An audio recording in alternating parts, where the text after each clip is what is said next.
All right, we're live on site at KRTS here with the man, the myth, the legend himself, Kim Richardson. Kim, thanks for having us up this week. We appreciate it. The man, the myth. Okay, let's start there. So, welcome you guys. Welcome you. It's been awesome having you here. It's been a blast, and this is a fun little recap. So throughout our time here, you and I have been talking a lot about improvements, best in classes we see, ideas in the industry. What are some things, Kim, you've seen out there in the last couple of years or in the last 30 years you've been doing business that are key to improving a safety culture for any carrier, any transportation company out there? Scott, I think it all starts with the hiring process. I think we've been pretty archaic as an industry as to how we do business. And I think it's really important that we need to focus on our hiring practices, spend the time necessary up front to do that. That's really critical. And take a look at what we can do different. So everyone's saying, and Kim, we've been preaching the same thing for a long time. And then you hear, okay, that's great, but I've got 10 trucks against the fence. I've got X number of buses to fill. I've got clients screaming down my back. I turn down business every day, something we talk about a lot. How do you balance those needs and those pains, of opportunity cost with safety culture and find the right person? I think you fill your trucks through safety and your culture. I think that, having a good foundation of what you believe in as a company and taking a good hard look at what you're doing in recruiting and retention.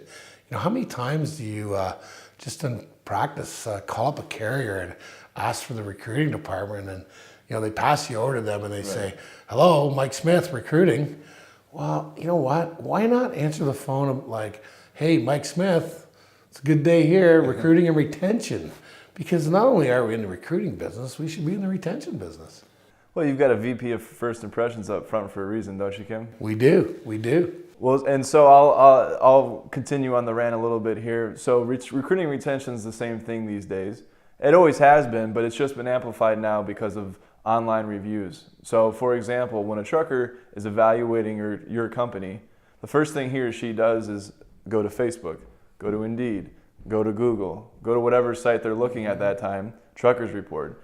And they're looking at what the reviews are for that company. And if you're focused all about filling the seats and getting people through the front door, and you forgot about keeping them in once you got them, the world now has a very, very public microphone in order to state their opinion. And you know how the world is. Unfortunately, when people complain, they do it very publicly. If they got something nice to say, they tend to just kind of expect it, right? Hey, this is why I signed up to work here. So what that means is the bad's amplified, the good's buried, and that's what the world sees about your company. So your point of, yeah, we're in the retention business, and guess what? That's how it affects recruiting. Absolutely. And I think when we take a look at social media today and the instant gratitude that people can get when they want to complain to the world, we really have to be conscientious of this. And if we can reach out to our drivers on a regular basis, so instead of giving that instant feedback to social media, how about giving that instant feedback back to the company? Supply them with a forum or the ability to reach back however they please. Some drivers, they just don't communicate well through Facebook or through Instagram or Snapchat or all those wonderful things. How about giving them the forum that they choose to reach back to you? And, I'll tell you one thing, over my 30 years of being in business, drivers love to be heard. More importantly, companies need to listen.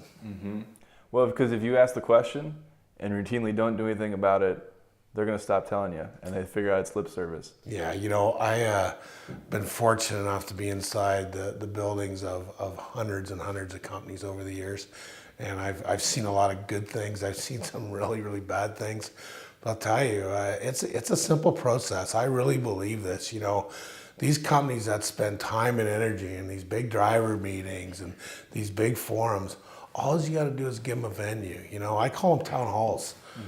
Bring the people to the table. Some of the best meetings I've ever seen are ones with no agendas, where they bring the drivers into the room and show your appreciation, whether that be through a breakfast or a lunch and maybe a $20 gift card for a coffee or to take their wife out for lunch or, just listen and be engaged and be truthful. I think there's a certain amount of information that remains confidential within the trucking organizations, but there's so many information you can share. So one of our buddies in the industry, Brian Feichel, I don't know if you've heard the chance to hear him speak, but one of the things he talks about is building a driver's committee. And his point is, you've already got a driver's committee. You may not have formally elected them, but it exists. It's out there, and there's a ringleader of that group. So you might as well just formalize it. Yeah, and tap into it. And to your point, a town hall. So he's got a driver's committee at his company. They elect a leader, and that leader shows up to key meetings. So when they're making a decision about what trucks they're purchasing, or how we're talking about winning a business of a new account, how we're going after it, we've got the voice of the driver, in that meeting. A physical representation. Here's the human being, Bob, who we care about enough to show, hey, and the guys hear that, and that word from Bob trickles down through the organization because you already know the drivers are talking. It resonates. That's right. It resonates, and including the example you used in truck purchases, satisfying your driver from a comfortability perspective. I mean, these folks are in those trucks hours after hours, weeks. It's their office. Why not give them what they need? I mean, within reason, you can meet most of their needs that they're looking for.